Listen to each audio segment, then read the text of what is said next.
ইংরেজি ভাষা শিখতে আগ্রহী সকল ছাত্রছাত্রীদেরকে আমাদের চ্যানেল লার্নিং ইংলিশে স্বাগত। আজকের পাঠ ডু অ্যাজ ডাইরেক্টেড। শুরুতে একটু উদাহরণের সাহায্য নেওয়া যাক। First, we are proud of our country. Direction আছে use the verb form of proud. প্রাউডের ভার্ব ফর্ম ব্যবহার করতে হবে। আর মনে রাখতে হবে প্রাউডের ভার্ব হচ্ছে, ভার্বের একটা নির্দিষ্ট ফর্ম আছে, আমরা সেই ফর্মের বাইরে যেতে পারি না। ফর্মটা হলো pride oneself on something, কোনো কিছুতে গর্ববোধ করা।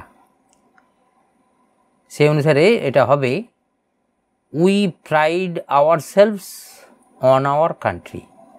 অনেক জায়গায় আপনও বলা যেতে পারে, ঠিক আছে। Second, it is probable that the money is stolen. সম্ভবত টাকাটা চুরি হয়ে গেছে। Turn into a simple sentence using probability. প্রবেবলের পরিবর্তে প্রবেবিলিটি ব্যবহার করে এটাকে একটা সিম্পল সেন্টেন্সে আনতে হবে। আনসারটা হচ্ছে in all probability the money is stolen. সম্ভবত টাকাটা চুরি হয়ে গেছে। তাহলে এটা একটা সিম্পল সেন্টেন্স হলো, একটাই মাত্র ফাইনাইট ভার্ব আছে ইজ স্টোলেন, অতএব এটা একটা সিম্পল সেন্টেন্স হলো। Third, whom do you want, change the voice. মনে রাখতে হবে সাবজেক্ট যদি হুম হয় কোনো অ্যাক্টিভ ভয়েসে, তাহলে হু দিয়ে শুরু করতে হয়। তাহলে আনসারটা হবে who is wanted by you. কে তোমার দ্বারা ওয়ান্টেড হন।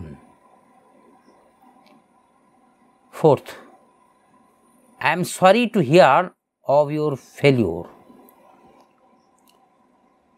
তোমার ব্যর্থতার খবর শুনে আমি দুঃখিত। Turn into a complex sentence. এর একটা কমপ্লেক্স সেন্টেন্স আনতে হবে। আনসার হচ্ছে I am sorry that you have failed. আমি দুঃখিত যে তুমি ব্যর্থ হয়েছ। Fifth, I was obliged to go, change the voice. I was obliged to go কথার অর্থ হলো আমি যেতে বাধ্য হয়েছিলাম। এখন আমরা অনেক সময় পরিস্থিতির চাপে পড়ে অনেক অনভিপ্রেত কাজ করতে বাধ্য হই, এটাও সেরকম একটা ঘটনা। তাহলে বলতে হবে পরিস্থিতি আমাকে যেতে বাধ্য করেছিল। পরিস্থিতি অর্থে সার্কামস্ট্যান্সেস কথাটা ব্যবহার করা হয়েছে। তাহলে আনসার হচ্ছে circumstances obliged me to go. oblige means compel, be compelled. এখানে was obliged মানে আমি বাধ্য হয়েছিলাম। তাহলে circumstances obliged me to go, এটাই হচ্ছে অ্যাক্টিভ ভয়েস হলো। যেটা দেওয়া ছিল সেটা হচ্ছে প্যাসিভ ভয়েস। তাহলে পরিস্থিতি আমাকে বাধ্য করেছিল যেতে। He said I take bath in the Ganges every morning. Narrate বা ন্যারেশন চেঞ্জ করতে হবে। হি সেড, সেড এখানে রিপোর্টিং ভার্ব, পাস্ট টেন্সে আছে। আর I take bath in the Ganges every morning, আমি প্রতিদিন সকালে গঙ্গাতে স্নান করি।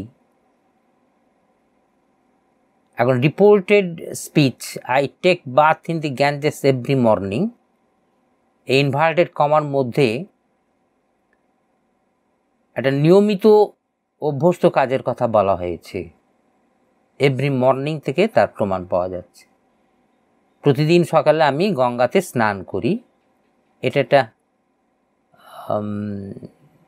নিয়মিত অভ্যাস বোঝাচ্ছে, রেগুলার হ্যাবিট। তাই এখানে টেন্সের কোনো পরিবর্তন হবে না। তাই আনসারটা হচ্ছে he said that he takes bath in the Ganges every morning. ভুলে যেন হি টুক করা হবে না, কারণ এখানে টেন্সের পরিবর্তন হবে না। 7th, হি অ্যাক্টেড প্রুডেন্টলি, সে বিচক্ষণতার সাথে কাজ করেছিল। Use the noun form of prudently. প্রুডেন্টলির নাউন ব্যবহার করতে হবে। মনে রাখতে হবে প্রুডেন্টলির নাউন হচ্ছে প্রুডেন্স। তাহলে উত্তরটা হবে হি অ্যাক্টেড উইথ প্রুডেন্স। প্রদত্ত বাক্যে প্রুডেন্টলি কথাটা অ্যাডভার্বে ছিল, সেটাকে উইথ বসিয়ে নাউন আনা হলো। নাউন দিলে ওই with prudence means prudently. 8, he always minds his lesson turn into a negative sentence. সে সবসময় তার পাঠে মনোযোগ দেয়, এটাকে একটা নেগেটিভ সেন্টেন্সে আনতে হবে। মাইন্ড মিনস সেখানে বি অ্যাটেন্টিভ, মানে মনোযোগী হওয়া বা পাঠেতে মনোযোগ দেওয়া। আনসার হচ্ছে he never neglects his lesson. সে কখনো তার পাঠে অবহেলা করে না। মাইন্ডের উল্টো নেগলেক্ট ব্যবহার করা হলো। 9, you may criticise my action. তুমি আমার কাজটাকে সমালোচনা করতে পারো। Turn into a complex sentence. Answer হচ্ছে you may criticise what I do. আমি যেটা করি সেটা সমালোচনা করতে পারো। এখানে ক্রিটিসাইজের পরে হোয়াট আই ডু, এটা নাউন ক্লজ হিসেবে ব্যবহার করা হয়েছে। তার একটা প্রিন্সিপাল ক্লজ এবং নাউন ক্লজ সম্বন্ধিত একটা কমপ্লেক্স সেন্টেন্স হলো। 10th, we believe what he says. আমরা বিশ্বাস করি সে যেটা বলে। Turn into a simple sentence, এটাকে একটা সিম্পল সেন্টেন্সে আনতে হবে। Answer is we believe his word. We believe his word, এখানে বিলিভ একটা মাত্র ফাইনাইট ভার্ব, অতএব একটা simple sentence. 11th, why waste time in reading trash. অর্থাৎ এই আজে বাজে জিনিস পড়ে সময় নষ্ট করা কেন। এখানে ট্র্যাশ মিনস ইনফিরিয়র কোয়ালিটির কিছু লেখা, গল্প উপন্যাস যাই বলা হোক না কেন, সেই অর্থে ট্র্যাশ কথাটা ব্যবহার করা হয়েছে। তাহলে এটা একটা প্রশ্নবোধক বাক্য। Change into a assertive sentence, সেটা একটা বর্ণনামূলক বাক্য আনতে হবে। আনসারটা হচ্ছে it is no use wasting time in reading trash. অর্থাৎ এই ট্র্যাশ পড়ে সময় অপচয় করে কোনো লাভ নেই। এটা একটা অ্যাসার্টিভ বাক্য হলো। 12th, he could not go there. Use introductory there, মানে বাক্যের শুরুতে দেয়ার কথাটা ব্যবহার করতে হবে।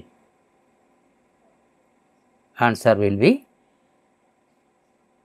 দেয়ার is no help for him but go there. অর্থাৎ সেখানে যাওয়া ছাড়া তার উপায় নেই। 13th, হি মাস্ট বি ইল। বাক্যটা একটা অ্যাফার্মেটিভ অর্থে আছে। মেক দি সেন্টেন্স নেগেটিভ, বাক্যটাকে একটা নাবাচক বাক্যে নিয়ে আসতে হবে। তাহলে আনসারটা হবে he can not but be ill. অথবা বলতে পারি he can not help being ill. বাটের জায়গায় আমরা হেল্প বসিয়ে আইএনজি ভার্ব আনতে পারি। 14th, his appetite increased in proportion to the amount he got. Use the ... মনে রাখতে হবে যে এই the